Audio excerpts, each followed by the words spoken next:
কিন্তু আল্লাহর হাবিব ঘোষণা দিয়েছেন যদি তুমি ভালো আমল করতে পারো তাহলে তোমার কবরের সাথে 4টা জিনিস হবে। সুবহানাল্লাহ। আল্লাহর হাবিব ঘোষণা দিয়েছেন দুনিয়ার মুসলমান আল্লাহর গোলাম, দুনিয়ার জমিনের মধ্যে যদি তুমি আমলদার হয়ে থাকো, 1 নম্বরে তোমার কবরের সাথী হবে জাআল কুরআন ইনদা রাসি।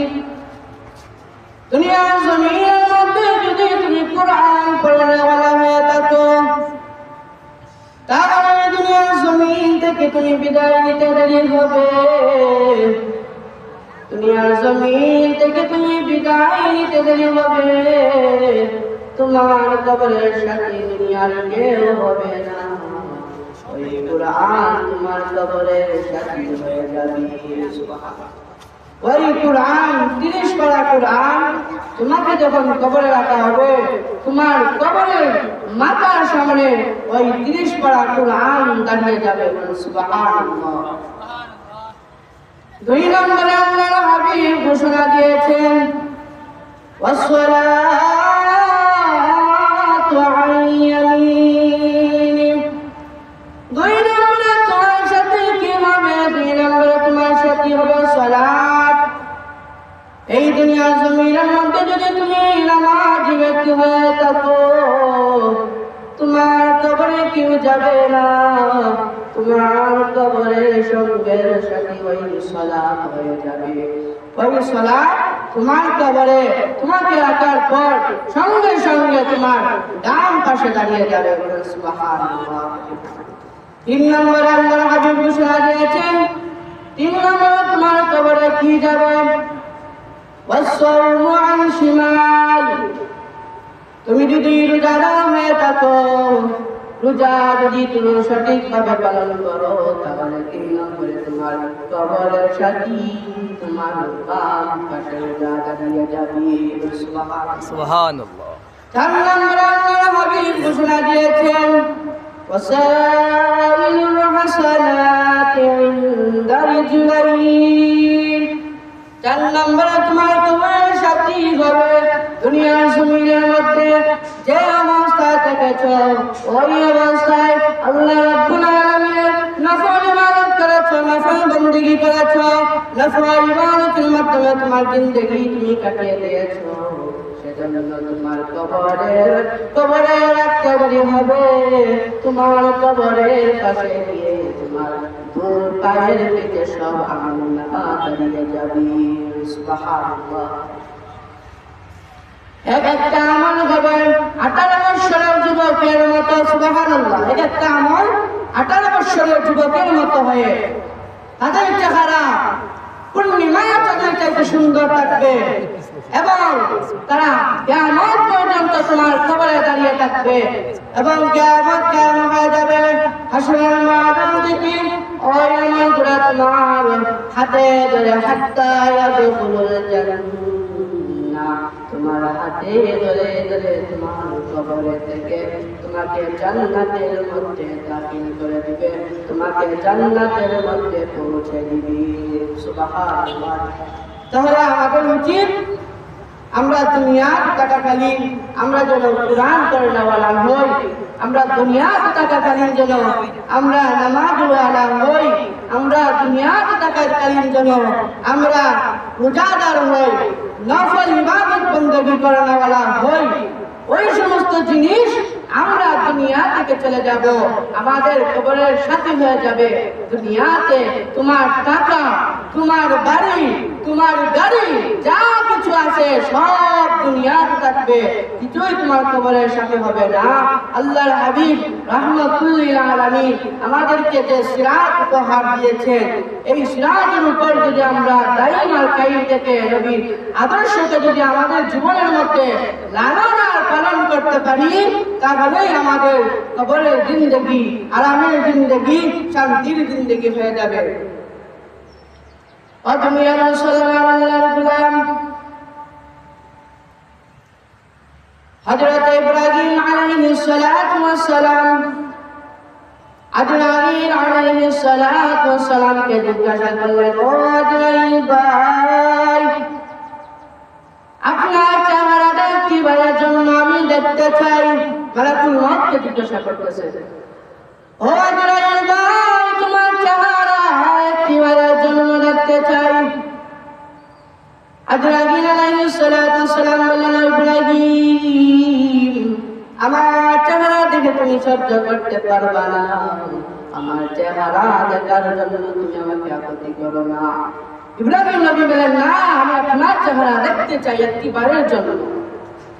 সেই সময় সেই মুহূর্তে মালাকুল মউত গুনাহগার ব্যক্তিদের যে সময় জান কবজ করেন, গুনাহগার ব্যক্তিদের যে সময় জান কবজ করেন, রূহ ভিতর থেকে যখন বাহির করেন, সেই চেহারা নিয়ে ইব্রাহিম আলাইহিস সালাতু ওয়াস সালাম নবীর সামনে দাঁড়িয়ে গেলেন। কেমন চেহারা, এমন এক চেহারা, এমন এক আকৃতি, জমিন থেকে এত লম্বা এবং ওনার চেহারা এত কালো এবং ওনার গায়ের পোশাক এত কালো, মুখের মধ্যে আগুনের ফুলকি আর ধোঁয়া বাহির হচ্ছে, এমন নিকৃষ্ট আকৃতি দেখে, বিকৃতি আকৃতি দেখে ইব্রাহিম নবী বেহুশ হয়ে গেলেন। তিনি নবী হয়ে বেহুশ হয়ে গেলেন। আজরাইলের চেহারা দেখে নবী হয়ে বেহুশ হয়ে গেলেন। তখন পাপী বান্দাদের যখন জান কবজ করা হয়, তখন তারা যখন এই চেহারা দেখে মৌতের সময় তারা শাস্তি ভোগ করে। নাউযুবিল্লাহি মিন যালিক। হযরত সুলাইমান আলাইহিস সালাতু ওয়াস সালাম জিজ্ঞাসা করলেন, ও আজরাইল ভাই, সবার জান তুমি একইভাবে কিসের জন্য কবজ করলাম? কারো জান হঠাৎ করে, কারো জান আস্তে আস্তে, এভাবে কিসের জন্য কবজ করলাম? তিনি বললেন, এর বিষয়, এই জিনিস শুধু একমাত্র আল্লাহ রাব্বুল আলামিনই জানেন, আর কেউ জানেন না। আমি নিজে আজরাইলও জানি না। আমাকে যখন হুকুম করা হয় আর যেইভাবে আদেশ করা হয়, আমি ঠিক এইভাবে আমি আমার কাজ এবং আমার দায়িত্ব আমি পালন করি। একজন হযরত ওয়াহাব ইবনে মুনাব্বিহ রাহমাতুল্লাহি আলাইহি বলেন, ও দুনিয়ার মুসলমান, কিসের বাহাদুরি, কিসের বড়াই, কিসের অহংকারী তুমি করো? দুনিয়াতে তুমি কিসের বড়াই, কিসের বাহাদুরি, কিসের বাড়ি, কিসের গাড়ি, কিসের সম্পত্তি, কিসের টাকার তুমি বড়াই করো? হযরত ওয়াহাব ইবনে মুনাব্বিহ রাহমাতুল্লাহি আলাইহি বলেন, একজন বাদশা ছিলেন, তিনি বড় গরম বাদশা ছিলেন এবং ওনার প্রজাদেরকে বলেন, আমি বাহিরে যাব, আমার জন্য পোশাক আনো। পোশাক আনা হলো, অনেক পোশাক, কেন ওনার ভালো লাগে না।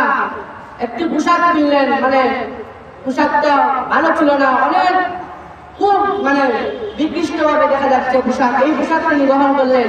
অনেক ঘোড়া আনা হলো, কোন ঘোড়া নিয়ে সওয়ার হবে, নিকৃষ্ট ভাবে একটি ঘোড়া, যে ঘোড়া সবাই পছন্দ করবে না, এমন একটি ঘোড়া তিনি পছন্দ করলেন এবং তিনি বাহির হয়ে গেলেন।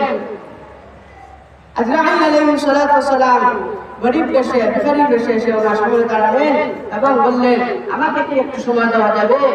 তিনি বললেন, কিসের সময় তোমাকে দেওয়া যাবে? তোমাকে আমি কোনো সময় দিতে পারবো না।